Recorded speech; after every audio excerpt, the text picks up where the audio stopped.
Flew by. It did fly by. One more week. This week, we're going to do our demos. I'm going to do a little unit on accessibility. So it's web accessibility. And then we'll kind of make a plan for your last week. I don't know how that happens. I'm always a little shocked when this happens. And then y'all go away and you go do great things other places. And I miss you all so much. It's happened every cohort. And I know it's going to happen again.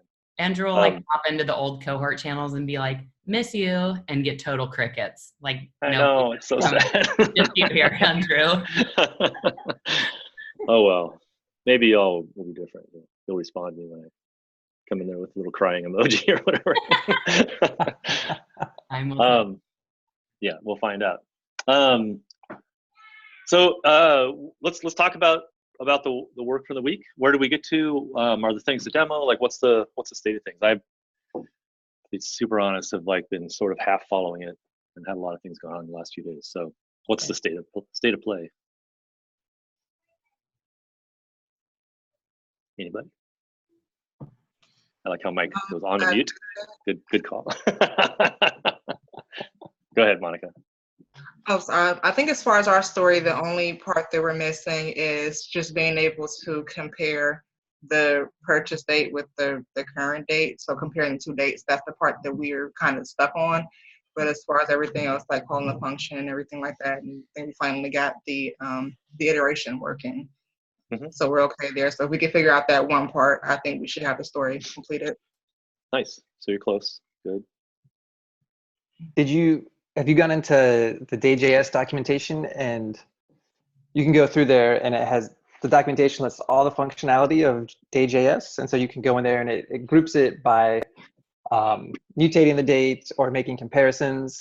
I think it's making comparisons, but further down on that grouping, you should be able to find the documentation for comparing two different times. Okay, yeah, we're definitely gonna take a look at that because we looked through the docs last week, but it was for something separate than this. So I'm gonna take a look for that and see what's going on. I know when I was looking at like the token that I've been using, and maybe this is just me not understanding what I'm looking at, it doesn't look like it's a timestamp as much as it's just a random assortment of numbers. So I'm not sure like how to get that back to a time. So you do that by, so that's a Unix timestamp, which is, I think I had linked a document or a page to that, but essentially the common practice is to measure time by the Unix, start of Unix, essentially. It's like 1970. And so it's the milliseconds that have occurred since that time. Oh, so it's like basically before Unix. Gotcha, okay. Right. With that. And so it's a little bit more accurate in that it's kind of independent of time zones. Like you don't have to do, it's a little bit more transparent about what time you're actually measuring. And then you can drop that into Day.js and it will still parse it as a date object. Gotcha. Okay. So I was letting that drop in my brain. But yeah, with that in mind, because like Monica was saying, we've pulled in the estimates function that was used to like calculate when you would need to buy a new item. And that like runs and adds a new variable to whatever item you click. So all of that's set up. I just have to get an actual like accurate time differential, because right now I just have a random number in there because I wanted to make sure that like it all actually worked before I doubled back and looked at date stuff. So Monica and I were talking, we're not really football fans, so we'll probably just finish that up tonight. Unix can be like really kind of like confusing to look at first, but when you think about it, it's like if you use Unix, you get one single number to represent the day, month, year, time, like broken down as granular as you can get it, that you can like compare things to instead of being like, how do I compare July 1st at 6 p.m. to August? It's like, how do you even work those calculations? So like enter Unix, which is beautiful and amazing, but can be very daunting. So I fully understand. So there are timestamps and there are JavaScript timestamps. So there's timestamps, which a lot of servers, they actually count up from midnight, January 1st, 1970 in seconds. And then in JavaScript, it's in milliseconds. So a server generally only needs to kind of have that second level fidelity, but JavaScript, a lot of times it's like animation timings and stuff. So it needs to be, it's like 1,000 times more accurate. So anyways, that's why you also see, like, sometimes you have to convert timestamps from like kind of a server time to a JavaScript time. But the JavaScript ones, yeah, it's the number of milliseconds since January 1st, 1970, which creates its own problem. In 2038, there's going to be, those numbers are going to overflow the size of the type of number that in a lot of programming languages, and then we have our own another Y2K bug coming up. Anyway, totally digressing. How about the other pair? What's the state of your work? Monica, I was like at work, so I don't know what was done. So the latest, I just pushed a few minutes ago to like disable the checkboxes so that the user can't uncheck. And I think we're mostly there, but I am hitting a bug where I can't, like, it doesn't respond to the first click of the checkbox. Yeah, that's interesting. Because I pulled your branch and I didn't get the same bug, but I don't know if maybe I was, maybe something else. It's random too. It's like, Yeah. it's not every time. Like, Oh, so really? I don't know. Yeah, I don't know if it's something that we've done because I honestly forgot until this moment. But sometimes when I was clicking while testing our counter, like the first click didn't count and I had to click and unclick for it to be 1. Like it wouldn't even like read as null. It just wouldn't generate the number of purchases key value pair at all. It was as if I didn't click, which is weird. Once again, it was something that didn't happen consistently, which is why I kind of put my mind. Might be tied to the same thing. I was doing the thinking out loud about it, Mm-hmm. and I think it's because it's hitting the database, but it's not. It's the time that it takes to update might not match up with when you click. I don't know. Mm-hmm. Have you done like just some basic like console log troubleshooting to see if a console log goes through when you click it that first time? No. You might do that just to verify that it is like getting clicked. Can help narrow. And I would even click and not only log something out, but look at the network tab and see is a request going out to Firebase when you click that first time and nothing changes. Okay. I never thought of that. Okay. Yeah, those are good tips. Like it could just be that you click it, React re-renders, but the state hasn't come back from the server as being clicked, so it re-renders it without the checkbox.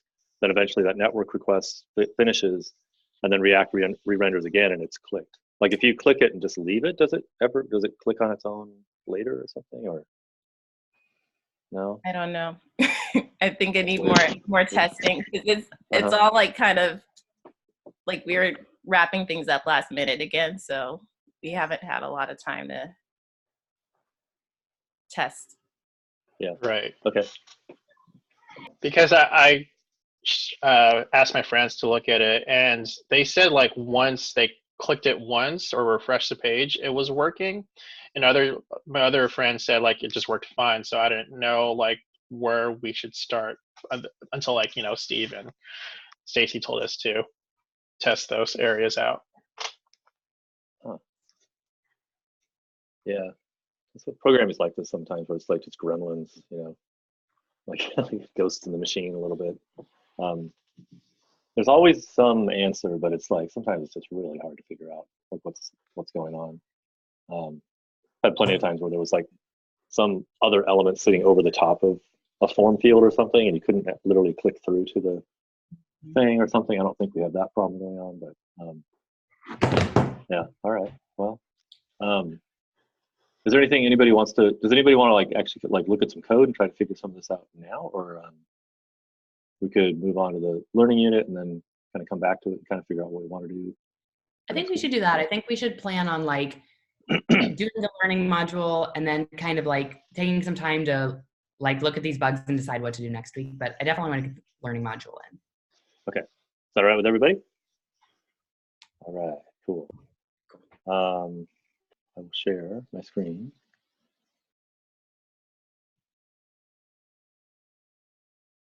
I will share my screen. Okay, now you can probably see my screen, right? Should be able to see my whole screen. We can see the whole thing. Cool. All right, so I can't see any of my stuff because the Zoom UI is all over the place. How about that? See that? Perfect. Yeah. All right. So we're gonna talk about accessibility. What, why, and how. So first of all, you might see this like on Twitter a lot, the hashtag A11Y. It's not ALLY, so it's not ally. It's actually short for accessibility. There are 11 letters between the A and the Y. So that's when you see that on that hashtag, they're actually talking about accessibility. So accessibility is basically the practice of ensuring that there are no sort of unnecessary barriers to interaction with your websites or apps. So it's typically people with certain types of disabilities. Those can be physical, situational, like if you're right-handed and you break your right arm, like all of a sudden you have a situational disability that makes it harder to access the web. There are also socioeconomic things like like people in rural communities sometimes don't have as fast of internet speeds and those kinds of things. So we only test our sites on on fiber optic connections or something, like we're probably leaving some people out. But anyway, when we there's a certain set of practices that we'll talk about later in the presentation. If we do those things, then all users should have equal access to information. So this is really like a base premise of what the web was designed to do, is to kind of democratize information, and it does that for the most part, but there are sort of technical things that we do sometimes that make that harder. So the World Wide Web Consortium, the W3C, they have a working group that's dedicated to web accessibility. They have standards. In the US, there's Section 508 of the Rehabilitation Act of 1974 or something, requires government agencies to make websites accessible to people with disabilities. There weren't websites in 1974, but the courts have decided that that does apply to online stuff. So a lot of people with disabilities access websites using assistive technologies. So screen readers are the one that most people have heard of, but screen magnifiers, speech input, assistive keyboards. There are literally people that use their chin to manipulate a joystick to move a cursor around a page, and they basically use their chin instead of a hand to move a mouse around. So a lot of it's just people are accessing your stuff in all kinds of ways that you may not have even imagined. Braille displays. NVDA is the most popular screen reader on Windows. It's because it's free. JAWS is another screen reader on Windows that's pretty popular. But it costs money. And then VoiceOver is sort of the Mac equivalent, and it's built into all Macs. So oh yeah, let me see if I can. Oops, I might try to. Okay, I'm gonna see if I can't do a quick little VoiceOver thing. I don't know. We'll see if this. You have to let me know if the sound comes through. I didn't test this with anybody beforehand.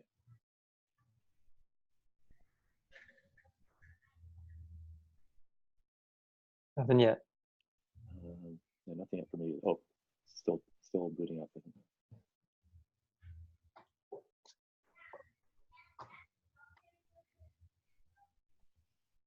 Do you hear that? Nope. Oh, you don't. Oh, okay. Well, that's not gonna be very impressive. Anyway, in your system preferences, you can go in and you can enable VoiceOver, and it'll. Okay, thanks, VoiceOver. It's talking. It's like talking my ear off.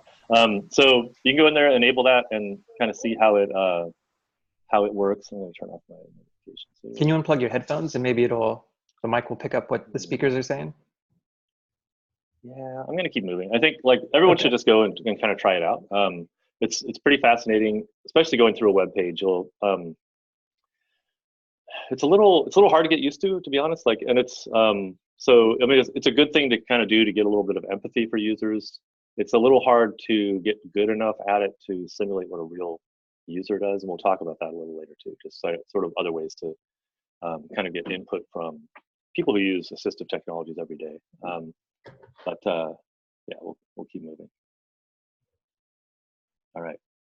So why should we pay attention to accessibility? So it's the right thing to do. Like I said, the web was really intended to kind of democratize information.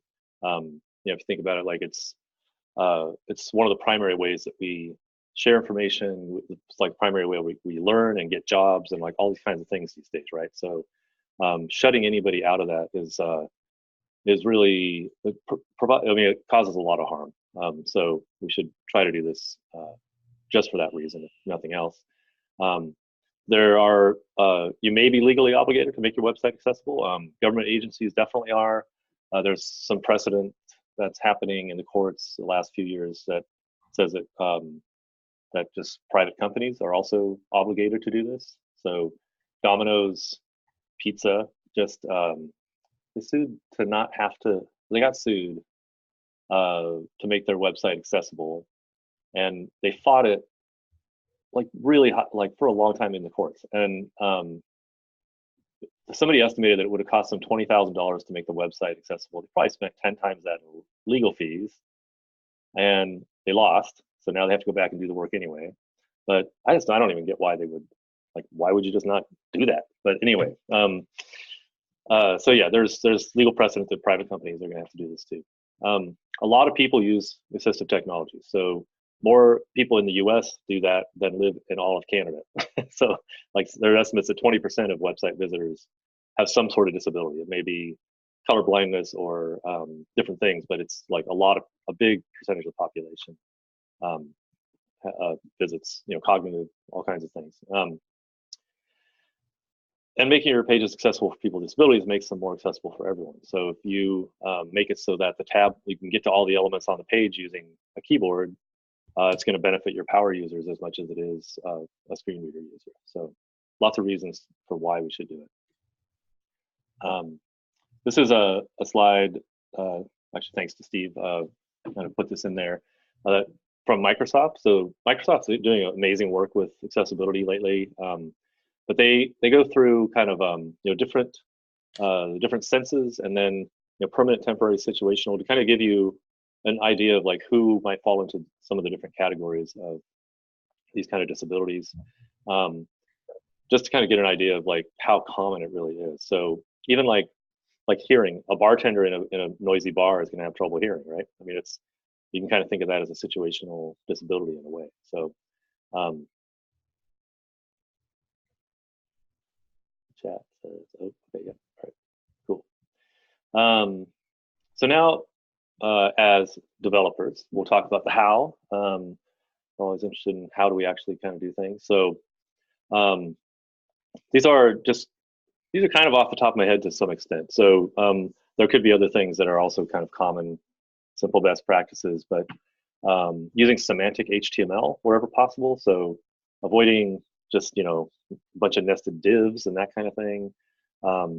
There are elements that do some surprisingly complex things. Well, I mean, form elements is one area, but there's a thing called the details element that actually by default gives you like a little summary, and then you click it and it opens up and discloses more information. That's just a single HTML element. So that's as my team at Zapier found out, it's way better to use that than to try to build the equivalent functionality yourself out of divs and lists and whatever, because the browser understands what that element is there to do, and it'll announce itself correctly to a screen reader. It will have all the tab stuff, kind of keyboard events all built into it and everything. Trying to reproduce all those things faithfully is really hard. It's probably not worth the effort. So wherever you can, use semantic HTML. That's also things like headers and paragraphs and sections and nav elements and all those kinds of things. So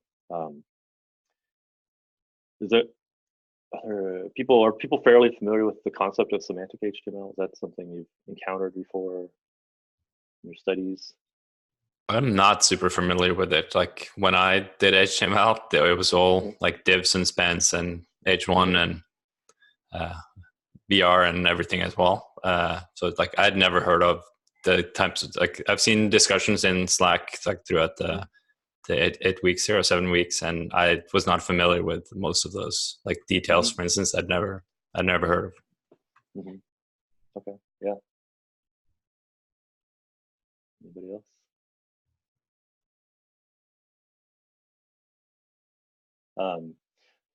Yeah, it's a semantic HTML. If you Google that, you'll be reading for the next 3 weeks. So I encourage you to. It's sort of the bedrock, the foundation of everything we do. alt attributes on your image tags. You should always have an alt attribute on your image tags.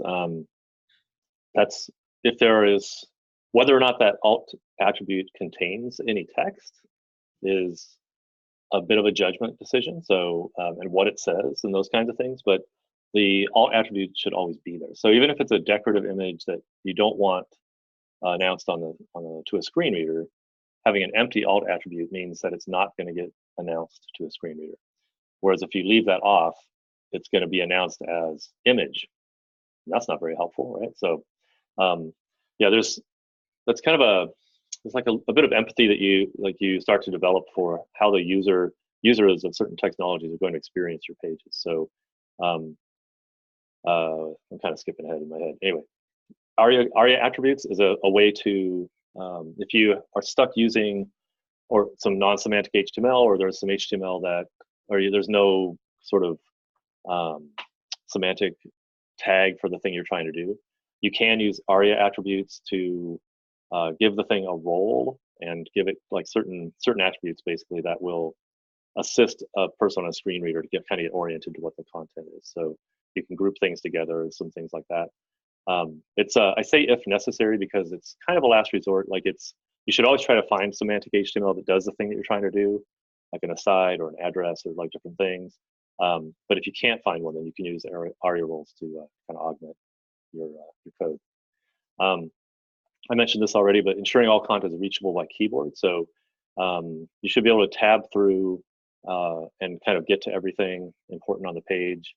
There are different settings. I know on the Mac it might be the same on Windows and Linux and stuff, but on the Mac you can set it so that it only tabs through form fields, or you can have it kind of tab through everything. And so anyway, it gets complex to test this stuff. But if you can't reach everything via keyboard, then you can't get a screen reader to read it to you. Does that make sense?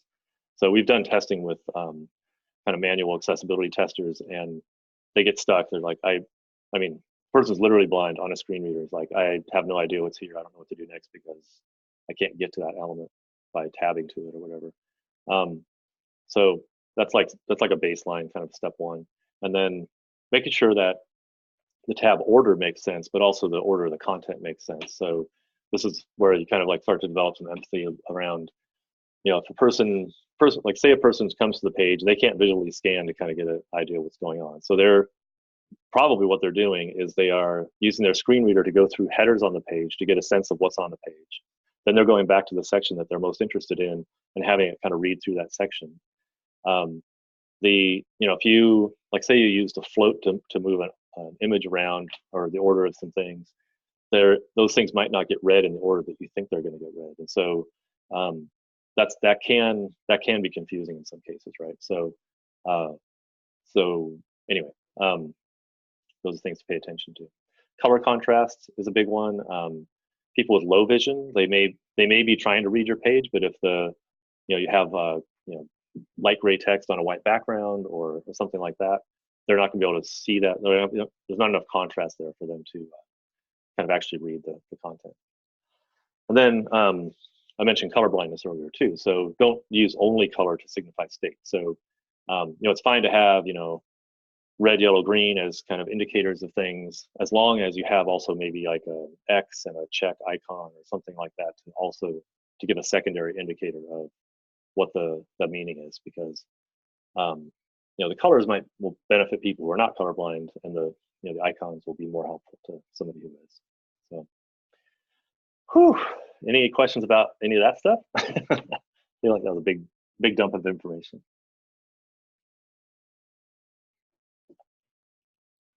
Okay, cool. So like when you're planning for like screen readers, because you were talking about people like start from the top and try and give themselves context, there isn't like anywhere you can, I guess I'm about to answer my own question. When you have description like in your head, like literally in your head tag, is that read by the screen reader at all? Like, could you like put a summary or like a breakdown of how the page goes or anything like that in there, or is that just for SEO? Yeah, that's a really good question. The only thing that I know of in the head element that's read by the screen reader is the title element. And that's read because that's part of sort of the browser's like what the browser is showing users, and so that'll usually get read. But that's it. So I think the description, meta description, is only useful for SEO. But like you can, there's a whole slice of this, a whole kind of like subtopic, which is accessible writing for the web. So things like one of the first things on your page should be kind of a description of what the something that kind of orients the person to what the page is about. But also things like link sent is a way it's said. So like I have here, I'm linking the words color contrast instead of saying use sufficient color contrast, click here, and linking the word here. Like if you do that, somebody on a screen reader is going to say link here, and I'd be like, what's behind the link? I have no idea. Link color contrast. I'm like, oh, okay, I want to find out more about color contrast, so they can go and see what that's about. So yeah, just the content on the page itself is super important. The way you write things, and especially links and headers. Good question. All right.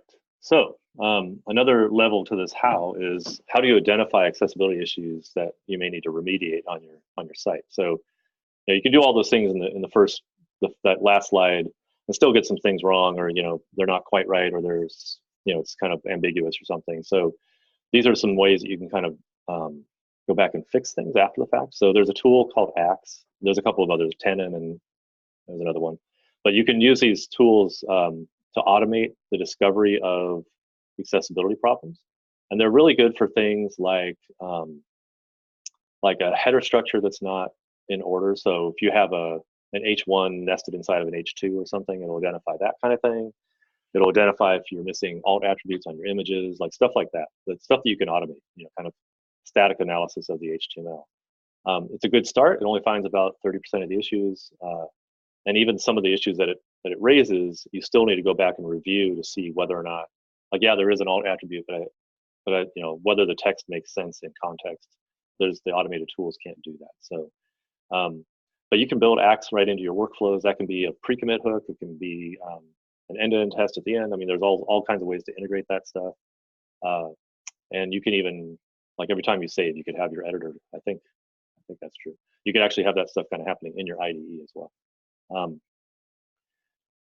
Another kind of the next level is a guided audit. So we're going to be looking in more depth at this tool called Accessibility Insights. It's by Microsoft, and it's a browser plugin that will actually do an analysis of your page. We're actually going to look at your app, if that's all right, after this, using Accessibility Insights. And they have kind of a fast pass thing, which just does an automated test and kind of raises basic issues. But then they actually have a really thorough guided audit that you can do, where you go, it takes you step by step, and it tells you, it kind of gives, educates you a little bit about what the issues are, and then you look at the page and you can kind of like go through. And if you go through that whole audit, it's actually really extensive.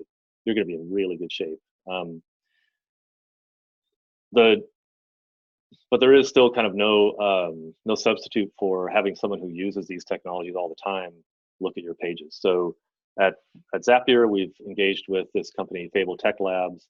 Their whole thing is they have testers on their staff who use screen readers or different other assistive technologies all day, every day, because they might be blind or whatever the case is.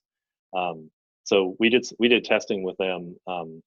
This guy Sam, he's blind. He went through our pages, and it was just, I mean, we discovered so much about and learned so much from him about just how to do a better job of kind of making our stuff accessible. So that's something that, if you work at a company and they're trying to get better at this, that's something you might suggest to them. It's probably not something you as a personal, like an individual, maybe if you're a nonprofit or something, they would work with you. They're actually big fans of Zapier, so we were able to kind of work out a sort of more of a barter agreement with them. So we have access to their testers. We give them, kind of a higher level of account than we would normally, and we get to just kind of access this. So it's amazing. They're so cool. So yeah, so that's a bit about how. So any questions about this? I know the Zapier developers have used Axe before.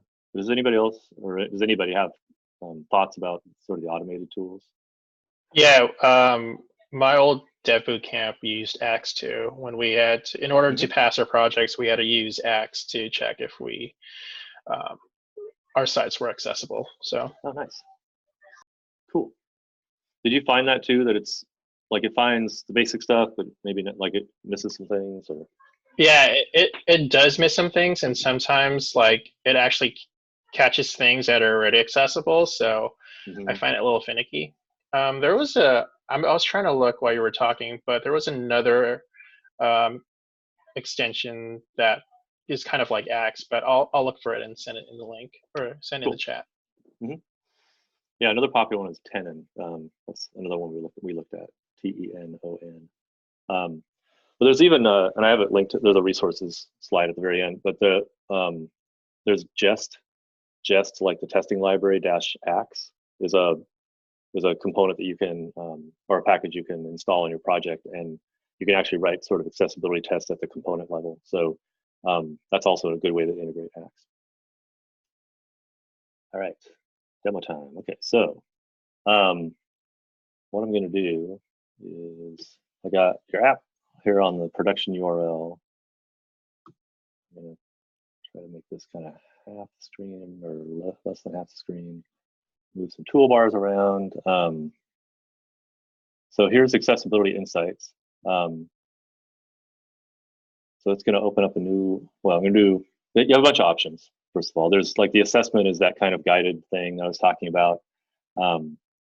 You can do these kind of ad hoc tools. I'm just going to do the fast pass for now.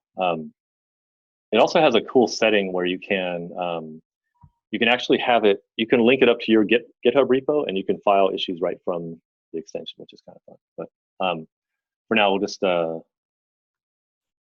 this up to kind of look at the page. So, oh, there's our first issue. Try to set this up so you can see everything. All right, so and move the toolbar out of the way again. Thanks.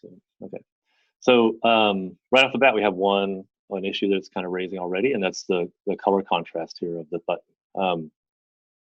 I mean, it's got to be close, right? I mean, it's pretty dark and that's white text, but it's still saying that it should have a little bit more contrast. So that's interesting. And then click in here, and because the view changed, the URL changed, I now need to go back over here and kind of re-enable it.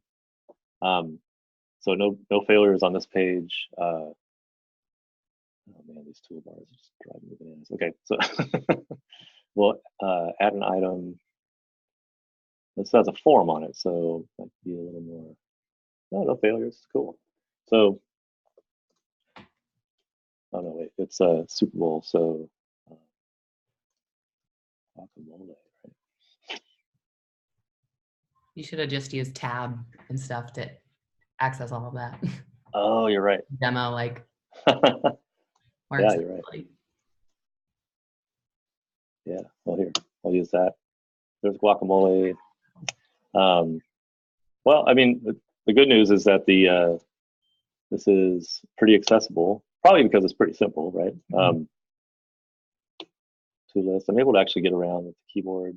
It has a thing. Let's see if we'll go to this. I haven't used the keyboard. We'll do the tab order stuff. So, so this is actually going to kind of visually show you as you tab through the screen, sort of what order things happen in.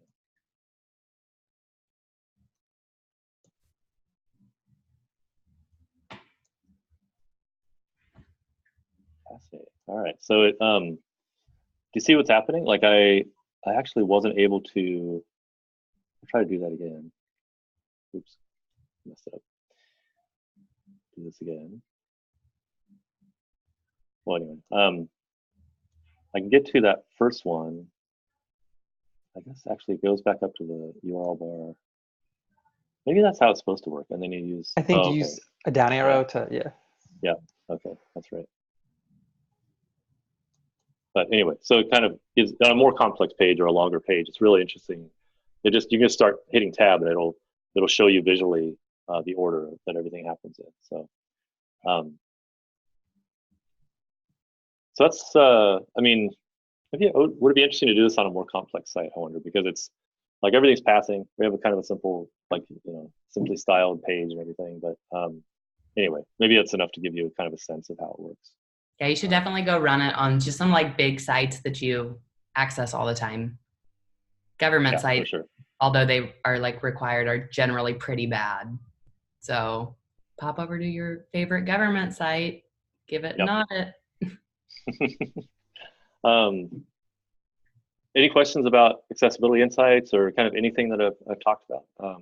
We'll post the slides in the channel and everything, and there's a bunch of links here. You can go down the rabbit hole if you want to, but it's an important topic. I really encourage everybody to kind of get to know it better.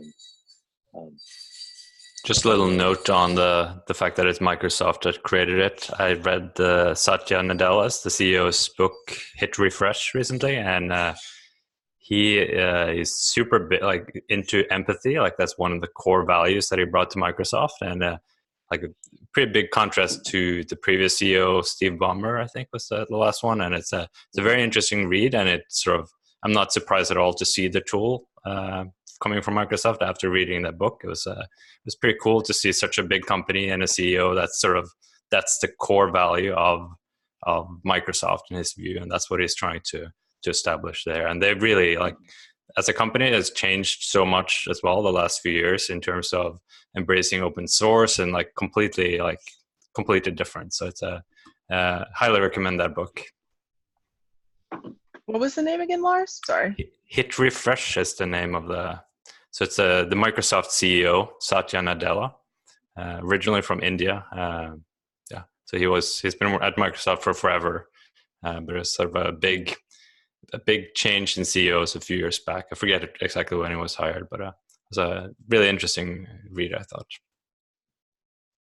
Yeah, I've really gained a lot of respect for Microsoft the last few years. Like they were kind of the evil empire for a long time, and then they seem to be embracing like this kind of more up-to-date values or something, and doing a lot of really good work. So they're really totally leaders in accessibility for sure.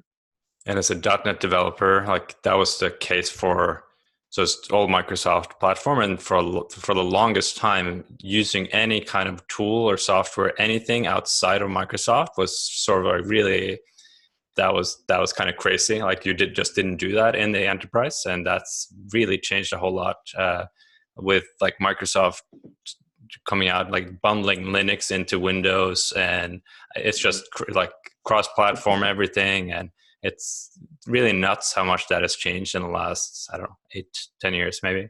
So it's pretty fascinating, and just seeing all front-end people using Visual Studio Code, for instance, even though they don't use anything else, is also crazy to me. Mm-hmm. Cool. Did you all know all that stuff already? I did not. I had like kind of a little bit of experience with it because the last job that I had before this one, I was a teller at a credit union, and the credit union had gotten threatened with a lawsuit like a couple years back because the site wasn't accessible.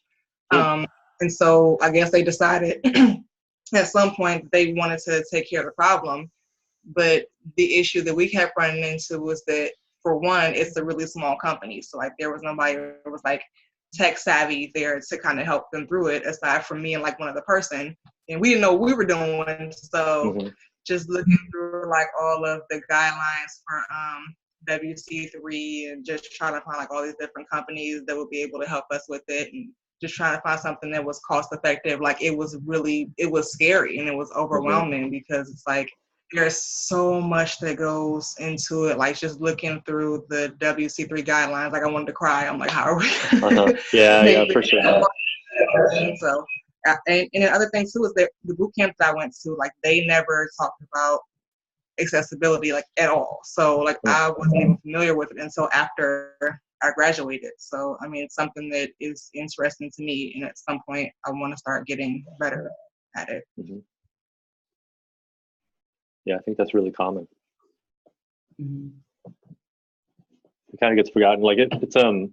It's interesting. Like we talked about it mostly from a developer's perspective, but even product managers, designers, you know, QA testers, like there's UX people, like everybody has a role to play in this, and it's kind of a Venn diagram of whose responsibility different parts of it are. But you know, like a designer should be the one catching things like color contrasts and stuff like that. That should be designed in from the very beginning.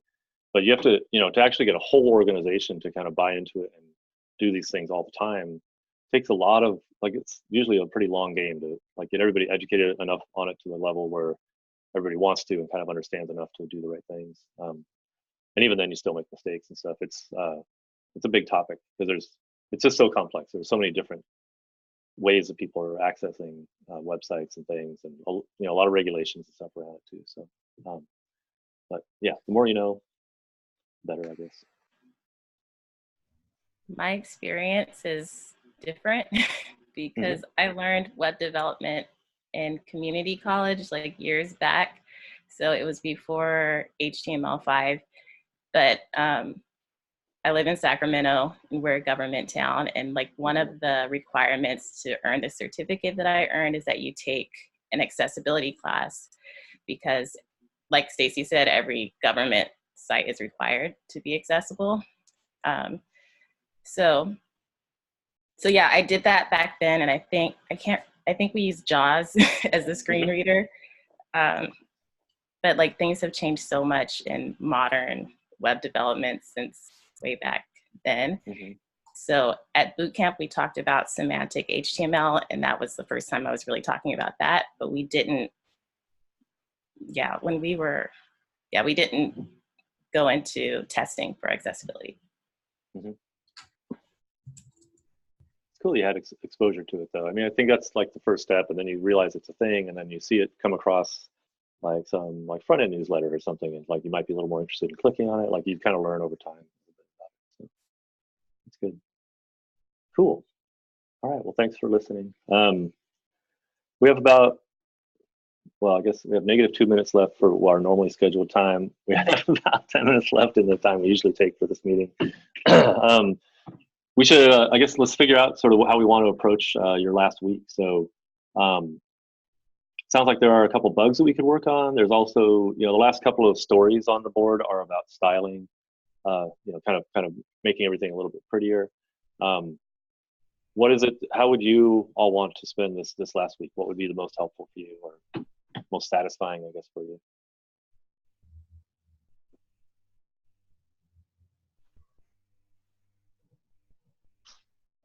I mean, I like making things pretty, but the bug's bothering me. I want to fix the bug at the same time. So is there a way?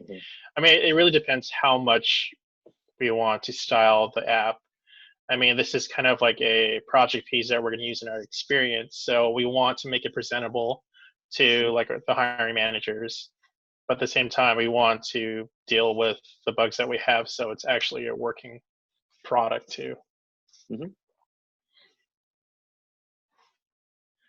Fixing bugs is a good skill for sure. Like, that's true. Fixing bugs is a good skill, but another like way to think about this too is if you have like a pretty app that you can present in an interview, you can also say like, here's some other little bugs and here's how I might go about fixing them. Like document the bug really well in like a GitHub issue. You can be like, look at this bug report that I created. Here's my ideas about how I would approach it and what that process might look like. So it might give you like a little bit of story to provide. If some of those bugs are there, it's like a way to spin it. I like that. Because you definitely do like, I mean, if it were me, I would want to make it like at least kind of pretty, because it's something that you're going to have like up visible, like on your portfolios and on Twitter and stuff that like you want people to see and be like, that's good. You know, because like people aren't automatically going to think, I wonder if they used hooks in this. They're going to be like, oh, that looks nice because I'm looking at it. So it is the first impression of the app. Yeah. For sure. But that's just one thought. One group could do styling, one group could fix bugs. You could all work together. The last cohort for the last week, like completely worked as 4 and like collaborated on like coming up with a style that they liked, and like really like all 4 of them collaborated well in that last week to make it look pretty. Quick question. Are we just skipping over the last 3 issues that aren't styling oriented? Which ones? Yeah, let's look at them. It's like being able to delete an item, and I have forgotten the last two. My window's blocking it. Oh, right, because we got set back a little bit because that 1 week. Yeah. Another thing to point out too is just because the Collab Lab is over doesn't mean you have to stop building on this. You could very well take this and keep like pushing to it together or individually, or you could like, fork the project and have your own version of it where you put your own styling on it and fix bugs and stuff too. Lots of options. So the issue 11 is in progress, right? That's the I want my estimated next purchase date to be computed. Is that right? That's the one of the. I think so. Okay, I'll move that to in progress. And then the only other, like deleting an item, I would call maybe less important than showing the list in the order of how soon you're going to need to buy it. So if there was another sort of functional, like another feature that we want to add, I would say that would probably be it. So that's like, the things that you're going to need soonest are at the top of the list, and then kind of in descending order that way. So if we're going to add one feature to the week, that's the one I would pick. I do like the idea of making the app a little more presentable so that it's it is a good portfolio piece for you as well. So and then we can document the bugs, and I like Stacy's idea of kind of writing a good bug report is actually kind of it would be a sort of a unique thing to be able to show a recruiter or somebody. Yeah, I have no experience writing bug reports. It's usually just sad git commits of me being frustrated. And then I'm just like, all right, actual solution for real this time. Being able to like articulate the bug and come up with like theories and stuff and present those well is like so important. Or even kind of building on creating a bug report, having a feature request that would go into the backlog of whatever you're doing, because that's oftentimes you'll be working on a product and you're like, oh, it'd be so great if it could do this, but you really have to keep a tight focus on what you're working on. And then it's really great to just document and talk about, here's my idea, and the team can eventually figure out whether they want to work that in or not later.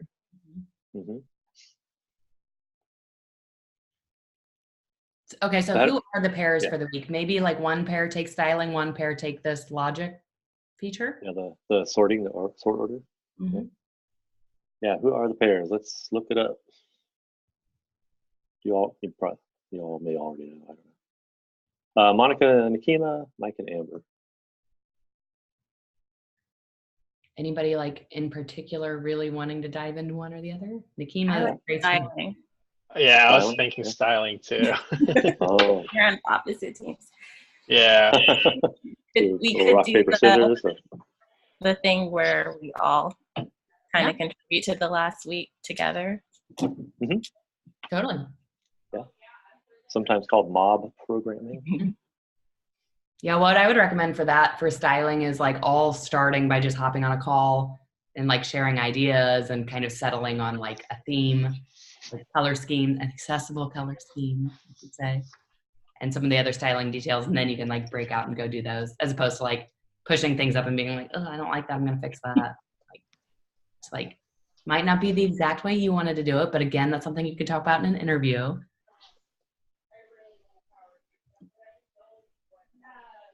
Okay.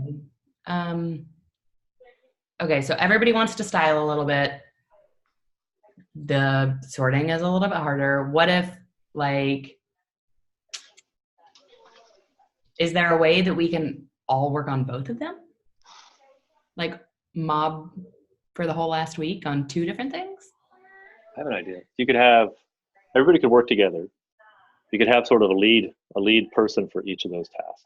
So somebody who's kind of mostly responsible and who maybe like pulls in people as they're available to help them lead through that part of it, but they can also contribute to the other one. Is that too complex?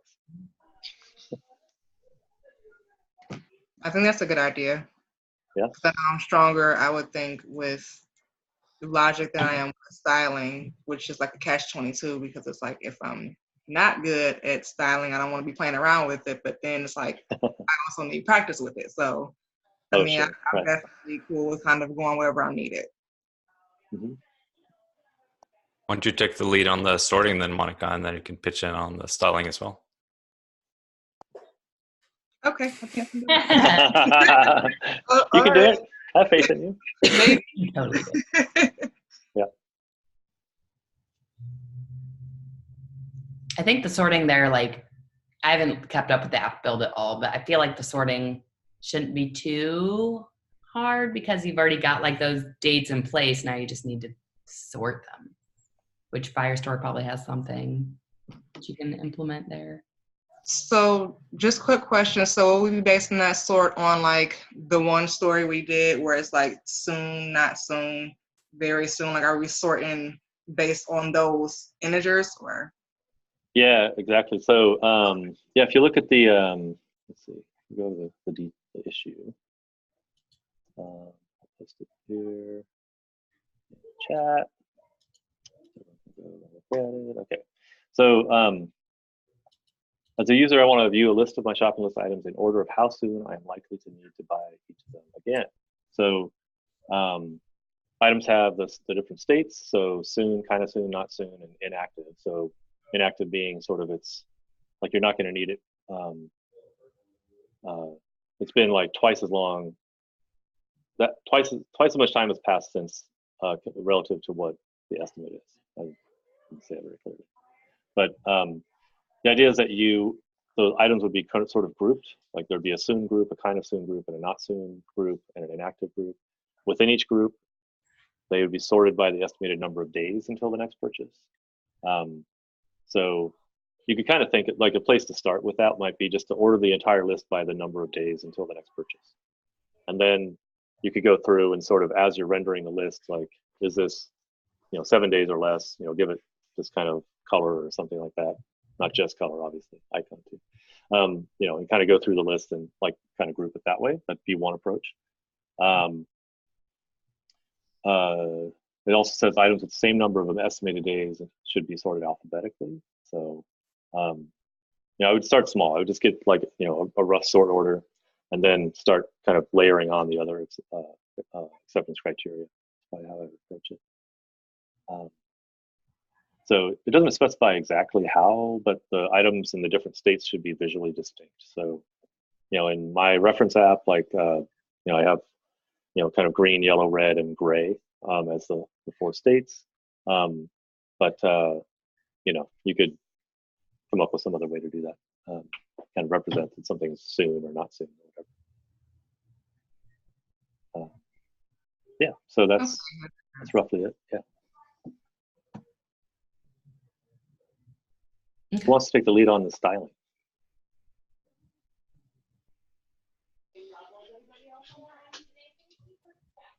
I do. Cool. All right. All right, great. So what's the plan? What do you think the plan should be going forward? Like, we got leads for these. What do you think's next? Creating a mood board and like some branding, like some words that want to describe the branding. You don't have to go that deep, but yeah, Nikima, what are you thinking in terms of kind of getting the group's input and getting a start on this? Yeah, I think we should meet up and have like a quick chat to like set our expectations and like plan out where we're gonna go. And I'm already thinking like on the top of my head that I would want, what do they call it? Like semantic UI or something like that, like a UI library, so that you don't have to think about every little style, but it's like gonna look nice. That's a good idea. Yeah, I like semantic UI actually. I was afraid you were going to say Bootstrap. One thing I would recommend for like, it's really hard to go in and design an app blindly, just with like, here's like, I shouldn't say blindly, that's a very ableist term of me, I'm so sorry. Without direction, because you just kind of like start getting all these things together and they don't actually match, and it like is really off-putting for you and you get upset with it. So what I would recommend is finding some examples of other apps that look really good and just kind of trying to like mock that. Or like find a design specifically that you like and trying to mock that. So maybe come together with some different ideas, maybe like start a thread with like just dropping a bunch of ideas in here. And then when you get together, you can kind of like vote on them or see which ones you like and then try and stick really closely to a design. It'd be like if a designer gave you like, here's what we're building. It's a lot easier to be like, sure, I can do that, rather than puzzling together like a bunch of things you think are cool. Yep. That, and I do like the idea of semantic UI, because then at least everything that you use from the library is all going to be internally consistent. You know, it's going to be kind of themed or something. So it kind of does help you get there faster. Yeah, and I think with those libraries too, they often have responsiveness built in so that you don't have to really stretch to think about how it looks on different size screens. Yep, great point.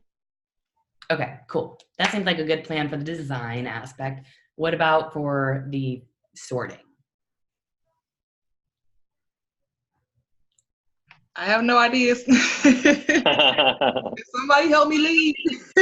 Yeah.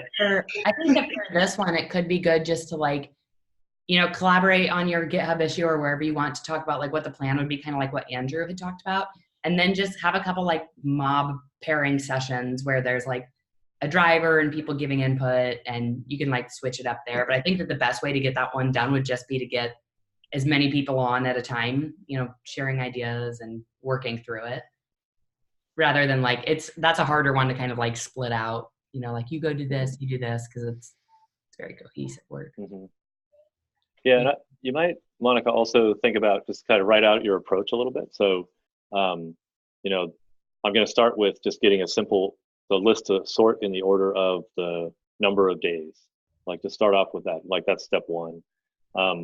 And if, you know, you can kind of like at least get like 3 or 4 steps in there of like kind of little, like smaller sub problems.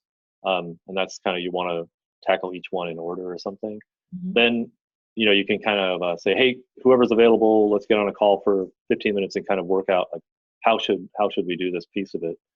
You know, what do you know about how you do like a sort in a Firebase query or whatever? You know, kind of crowdsource some of the answers to those specific pieces of the task. It'll also be helpful in that one to like kind of lean on the people who have been working on the design aspect already if they've picked a style library, because they're likely to know what in that style library could help you like group those items like in different colors with different, you know, features on them, rather than like having to roll your own, you know, just be like, what from the library should I use? Mm-hmm. Yeah. And that all makes perfect sense. So I'm gonna jot my notes down before I forget. Okay, all right, sounds good. Okay. And we did record this, so you can always go back and watch it too.